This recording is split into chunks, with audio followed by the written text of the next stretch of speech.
আমরা খুবই বিপদগ্রস্ত বাবা। সরকারের কাছে আমার আবেদন, আমাদেরকে বাঁচাও, হয় আমাদেরকে এখানে আশ্রয় দেওয়া, না হলে আমাদেরকে গুলি করে মেরে ফেলাও ঘোষণা। আমরা খুবই বিপদ, আমরা পালিয়ে এসেছি। আমাদেরকে হুমকি দিয়েছে, আমাদের বউ বিটিকে নারী নির্যাতন করেছে।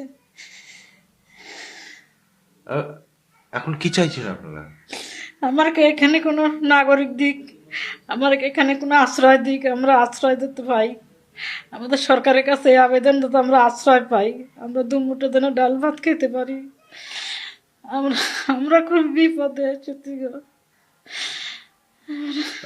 কারা করতো এরা? ওগুলো জামাতি লোকগুলা বলেছে করেছে। ওখানে আপনার আশেপাশে? ওরা বাড়ির আশেপাশে জামাতি লোক, আমাদের ওখানে মুসলিমই বেশি। তো ওরা কি আগে আপনাদের সাথে ভালো ব্যবহার করতো? ও খুবই একটা ভালো ব্যবহার করেনি। কিন্তু আগে কবে থেকে এরকম হয়েছে? এই হাসিনা চলে আসার পর থেকে বিপদ হচ্ছে আমাদের। ভারতে কি করে ঢুকলেন? ভারতে ঢুকলাম দালালের মাধ্যমে। বর্ডার কি করে পেলেন? রাস্তা? বর্ডার পাইলাম না গো, ওই অন্য এক রাস্তা দিয়ে পার করে দিল কি দালালে। দালাল কোথাকার? বাংলাদেশের না ভারতের? বাংলাদেশেরই।